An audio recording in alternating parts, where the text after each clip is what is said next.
Opa, meu nome é Lin e bem-vindos ao TimeNest. Hoje eu vou analisar o quinto episódio do Dragon Ball Daima, que reforçou bastante a semelhança desse novo anime com o Dragon Ball GT. E apesar de eu gostar do GT, eu admito com certeza que o Dragon Ball Daima tá utilizando bem melhor a fórmula dele. Primeiro eu vou analisar o novo episódio que saiu, mas caso você queira ver direto essa comparação com o GT, eu deixei separado aí nos capítulos do YouTube pra você poder pular. Mas vamos lá, o episódio começa com a Pansy se juntando ao grupo do Goku por causa do que aconteceu no episódio passado. E apesar dela ter forçado ali a própria entrada no time, depois ela provou que ela realmente pode ser útil pra eles, já que ela conhece muito bem o terceiro mundo dos demônios, então ela sabe vários atalhos pra poder chegar nos lugares, e também ela é muito boa com máquinas, né, então se quebrar alguma coisa ela pode consertar. E apesar de eu não ter curtido muito ainda o design da Pansy, a personalidade dela é bem legal. Ela não é aquela menina chata que fica enchendo o saco dos outros, ela é mais uma garota curiosa que faz o que ela quer. Eu acho legal ter uma personagem assim no grupo pra poder fazer um contraste com a personalidade do Shin, do Goku e do Glório, principalmente com a do Goku, que é 100% honesto sobre tudo, e acaba criando uma dinâmica legal com ela. E falando no Glório, dos mesmos criadores de Goliro, temos agora Gliro também. O Goku conseguiu errar o nome do cara 2 vezes, pô, não dá. E junto dessa entrada da Pansy na equipe, ela também trouxe alguns detalhes bem legais que a gente não sabia ainda sobre o reino dos demônios. Como o fato de que todos os demônios sabem usar pelo menos uma magia e que também eles não costumam treinar os seus corpos. Então é aquilo que eu falei no episódio passado, eles vão depender muito mais de magia e tecnologia do que dos seus próprios poderes. A Pansy no caso tem uma magia de levitação, mas ela não sabe usar direito, então o foco dela realmente é consertar as máquinas. E já que essa é a grande habilidade dela, eu me pergunto qual que vai ser a utilidade da Pansy quando a Bulma aparecer ali, porque né, não tem como ela competir com a Bulma nisso. Então eu me pergunto como é que ela vai continuar sendo útil na história. Outra informação legal que ela traz é que a maioria dos Glindodins que tinham no Makai, há muito tempo atrás eles foram embora pro mundo exterior. E pra quem não lembra, os Glinds ou Glindodins são a raça do Kaioshin. Na análise lá do episódio 3 eu já discuti bastante sobre essa raça, né, se teve retcon, se não teve, trazendo as informações que a gente já tinha, foi um debate bem legal. Mas eu não vou entrar nesse debate de novo agora, porque eu quero esperar a gente ter mais informações sobre isso. Com certeza o Daima vai explorar melhor os Glindodins, e aí a gente vai ter uma base melhor pra entender o que tá acontecendo. Mas eu tenho que confessar que o que me assustou mesmo foi essa última informação que a Pansy trouxe. Meu amigo, quando eu ouvi isso eu já gelei. Ela disse que a expectativa média dos demônios naquela região era de apenas 1000 anos. E quando ela falou isso eu já vi que ia dar merda e realmente deu, porque depois ela fala que ela tem 82 anos. A famosa garotinha pequenininha que tem uma idade muito avançada, né? Nossa, cara, conhecendo a mente da galera, eu já me aterrorizo só em pensar, só em imaginar no que vai acontecer. Mas enfim, vamos tentar ignorar isso daqui e vamos torcer pra Deus não mostrar nada disso pra gente. Mas continuando no episódio, a gente descobre que a Pansy também ela é a filha do Rei Kadan, que é o governante do terceiro mundo dos demônios. E é justamente a pessoa que o Goku e os outros estavam indo encontrar. E aqui a gente tem uma grande referência ao Dragon Ball clássico, porque o Rei Kadan, ele é basicamente o Rei Cutelo. Ele é aquele rei que todo mundo fala que é maldoso, mas que na verdade não é tão mal assim. E assim que ele vê o Goku, ele também oferece a mão da Pansy pra ele. Só que aqui eles fizeram uma coisa bem inteligente, porque eles inverteram a piada. Enquanto no clássico o Goku nem sabia o que era casamento e acabou aceitando, aqui o Goku, com cara de moleque, mais criança ainda do que ele era no clássico, falou que ele já é casado e tem filho. Essa aqui com certeza foi a melhor piada do Daima até agora. E outra coisa que eu notei também é que a Pansy ela lembra muito a Andy Sandland, que foi uma das últimas personagens criadas pelo Akira Toriyama. As duas são princesas demônios que são boas em consertar máquinas, e muito provavelmente o Akira Toriyama criou as duas na mesma época. E outra personagem também que lembra a Pansy é essa daí de Blue Dragon, que também teve participação do Akira Toriyama. Só que como eu não joguei nem vi Blue Dragon, eu não sei dizer se a semelhança para na aparência ou se tem mais alguma outra coisa. Mas enfim, o Rei Kadan ficou meio desconfiado com o Goku, né, duvidando que o moleque daqueles era realmente forte, então ele mandou todos os guerreiros dele atacarem o Goku, que claro, né, deu uma surra em geral. E foi uma batalha bem legal de se assistir. Ainda acho a batalha do episódio passado melhor, mas essa daqui foi muito boa também. Foi muito bem animada, teve uma coreografia muito maneira e teve até o Goku ali lutando capoeira no meio dos caras. Mas o momento que mais se destaca com certeza é a hora que o Goku vira Super Saiyajin por alguns segundos, sendo a primeira vez que a gente vê ele utilizar essa transformação fora da abertura. E eu vou te falar que por mais que a gente já tenha visto o Super Saiyajin 1 milhão de vezes no anime, ele me deixou um pouco empolgado aparecendo aqui no Daima também. Vendo que o Goku era forte mesmo, o Rei Kadan deu uma nave pra ele e também mandou esse mano aí ir buscar o Vegeta e os outros na Terra, já que o que o Rei Kadan quer é que o Goku derrote o Goma, que é o novo rei dos demônios. Inclusive a gente ficou sabendo que o Goma ele é muito pior que o Daburá, que já era ruim. O Daburá já era um rei ruim, já era um tirano, e o Goma consegue ser muito pior do que ele. Só que essa nave que o rei deu pro Goku tava bichada, porque não deu 1 minuto de voo e ela já caiu do céu, finalizando assim o episódio.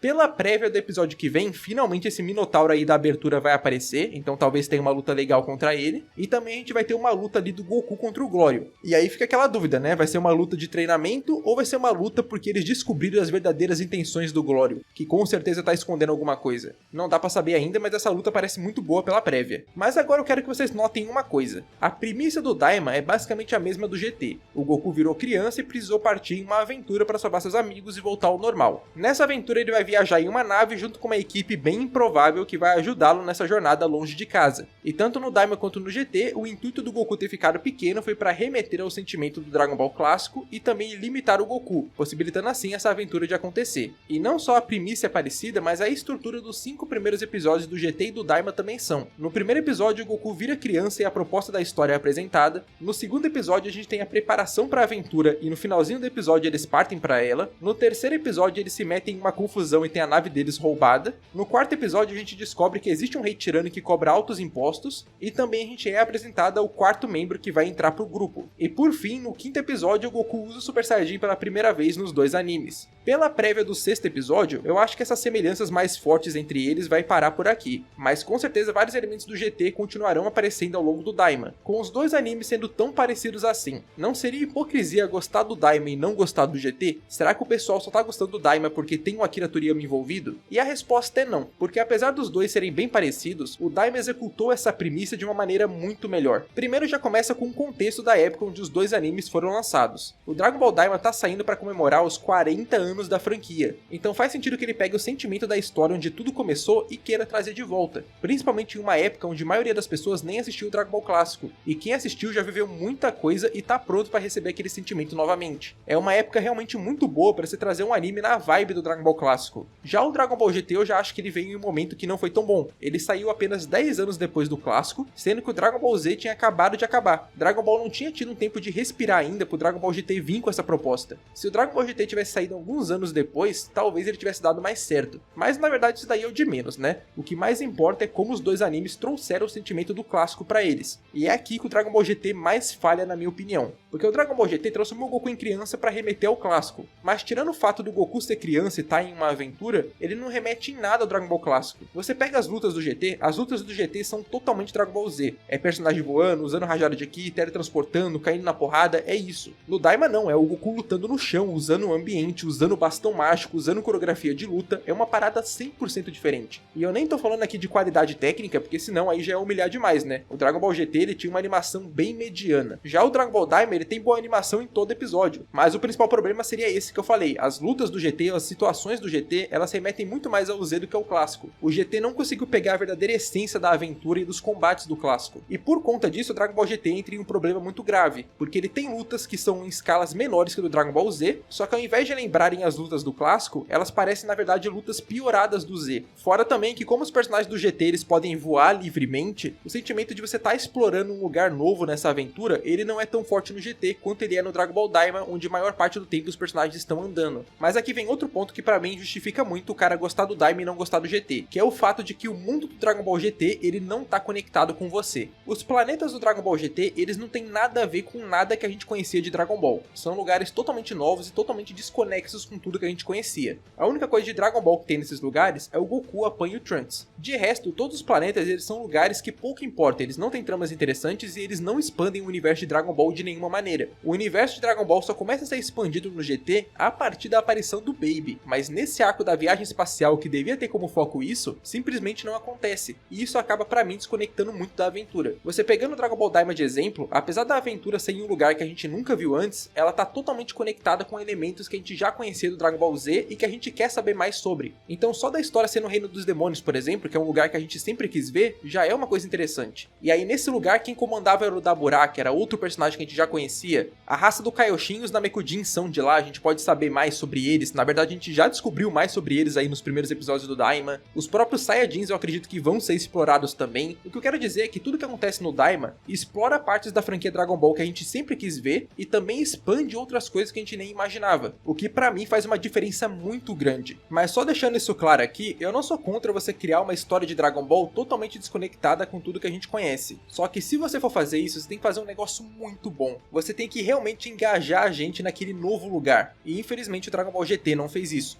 E aqui vai o ponto final. O Dragon Ball GT, por mais que ele tenha uma história principal por trás, que era de reunir as 7 esferas do dragão para poder salvar a Terra, eu acho que as tramas do GT são muito desconexas uma da outra. Então eles vão pro planeta cheio de imposto, resolvem a situação lá e vão embora. Aí eles vão pro planeta dos gigantes, resolvem a situação lá e vão embora. E esses planetas que eles vão visitando, eles não se conectam entre si. A única coisa que conecta esses planetas são as esferas do dragão. O que eu tô querendo dizer com isso é que o início do GT pra mim não parece uma grande aventura. Ele parece várias pequenas aventuras que não tem nada a ver com a aventura que eu quero ver, coladas umas nas outras. O GT só começa a ter uma aventura mais interessante quando ele realmente começa a interligar todos os eventos, que é a partir lá de quando aparece o planeta M2. Mas antes disso eu sinto que é muito desconexo. E mesmo quando as coisas começam a se conectar, logo já dá seguimento pra saga do Baby, então a gente nem tem tempo de aproveitar. Já no Dragon Ball Daima não, eles estão viajando em um único mundo, onde várias tramas vão se interligando entre si. E os outros 2 mundos que eles ainda vão ir estão altamente conectados com esse que eles estão agora. E quanto mais a gente avançar no Reino dos Demônios, mais a gente vai saber sobre a história de Dragon Ball. É uma trama que te engaja muito melhor, tanto por ela saber interligar cada uma das coisas que estão acontecendo, quanto também por ela ir explorando a história de Dragon Ball. É muito parecido com o próprio Dragon Ball clássico, né? O Dragon Ball clássico tem uma estrutura muito parecida com o Daima, onde cada lugar que o Goku e a Bulma visitam, ele vai se conectar de alguma maneira com os próximos lugares. E todos esses detalhes aí, eles são muito importantes para entender porque que as pessoas estão gostando do Daima e não do GT. Não é simplesmente porque o Akira Toriyama está envolvido. Claro que ele está envolvido é o que faz estar tão bom, mas não é simplesmente por ele estar, mas sim pelo que ele fez no anime. Então não entre nessa viagem de que você é hipócrita por gostar do Daima e não gostar do GT. Mas é isso, muito obrigado a você que achou até aqui, espero que esse vídeo tenha acrescentado alguma coisa pra você, e comenta aí o que você achou. Digita aí também um emoji de chocolate para representar que você chegou até o final. E um agradecimento especial a todos os membros do canal. Se eu ainda tô aqui no YouTube fazendo vídeo, é muito graças a vocês. Principalmente para quem já é nível Charlotte God ou nível Charlotte Blue,